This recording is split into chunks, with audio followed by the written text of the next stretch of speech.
हमने देखा कि basic fundamental structure and functional unit of cell को लाइफ ऑफ सेल बोल रहे हैं।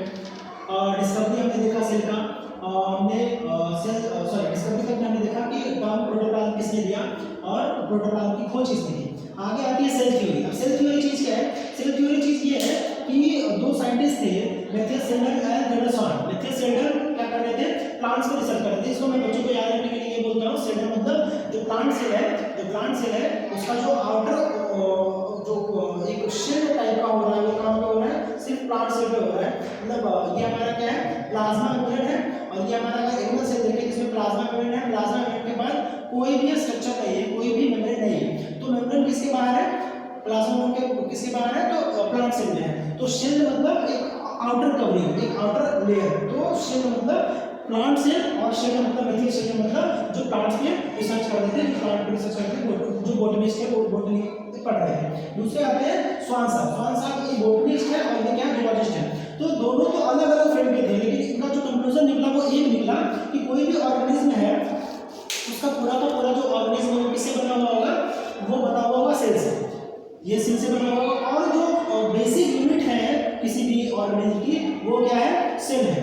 ये जो सेल थ्योरी हुई थी वो हुई थी 1838 में और 1839 में। 1838 और 39 में ये दो स्टेटमेंट्स दिए गए थे।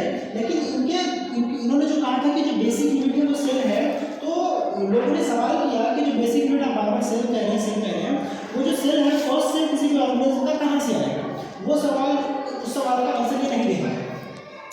आगे चलकर 1855 में एक साइंटिस्ट और हुए, रुडोल्फ विर्चोव साहब ने, उन्होंने ये इस क्वेश्चन का जवाब दिया। इस क्वेश्चन का आंसर उन्होंने क्या कहा? उन्होंने एक फार्मूला दिया। उन्होंने क्या दिया? एक फार्मूला दिया, omnis cellula e cellula। अब इसका मतलब क्या होता है?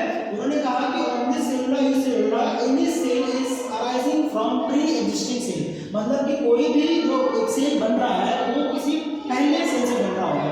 मतलब कि किसी एक सेल को बनने के लिए कोई एक अर्लियर सेल चाहिए, प्री-एक्जिस्टिंग सेल चाहिए। जैसे कि अगर हमारी बॉडी के फंक्शन को लिए तो हमारा क्या है, या फिर मैंने यहाँ पे अमीबा लिखा था, अगर अमीबा के बॉडी का फॉर्मेशन करें तो ये पहले से कोई अमीबा है, ठीक है? उसमें क्या होगा? सेल डिवीजन होगा तो दो अमीबा बनेंगे। तो मतलब कि ये जो अभी ये डॉटर अमीबा बने हैं वो किससे बने हैं? किसी पेरेंट अमीबा से बने। और हमारे बॉडी का ऑर्गेनिज्म है, किसी हाइड्रोट बॉडी का ऑर्गेनिज्म का अगर एग्जांपल है तो उसमें क्या है? पेरेंट से मेल और फीमेल गैमेट्स आते हैं, उनका फर्टिलाइजेशन होता है, जाइगोट बनता है, तब जाके हम क्या बनते हैं? पूरी बॉडी बनती है, हमारी पूरी ऑर्गेनिज्म बनती है।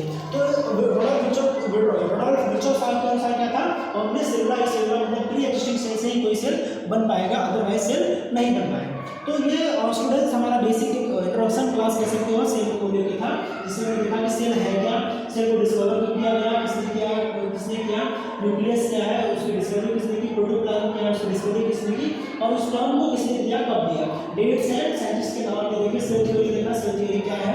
सेल थ्योरी में तीन इंपॉर्टेंट साइंटिस्ट हैं, उसको हमने देखा ये बेसिक है। ऐसा नहीं कि अभी हमने क्या देखा कि सेल थ्योरी में तीन ही स्टेटमेंट देखे, ऐसा नहीं है कि अभी तीन ही स्टेटमेंट से ज़्यादा बढ़ गए, लेकिन एक बेसिक इंट्रोडक्शन है हमारी क्लास के लिए इनफ है, हमने उसको डिस्कस किया। इसी तरीके की वीडियोस के लिए बने रहिए। उम्मीद करता हूँ ये जो कंटेंट है पसंद आया होगा, और इसी तरीके के कंटेंट्स के लिए हमारे साथ बने रहिए। थोड़ा सा प्रॉब्लम हो गया है कि लाइट बीच में मिल गई, तो थोड़ी सी वीडियो आपको ऊपर नीचे दिख सकती है, तो उससे कोई दिक्कत नहीं है। जो कंटेंट है वो प्योर कंटेंट है, ओरिजिनल कंटेंट है, और इसमें चीज़ें सही है। हमारी कोशिश है कि ये चीज़ें सही है। Thanks friend.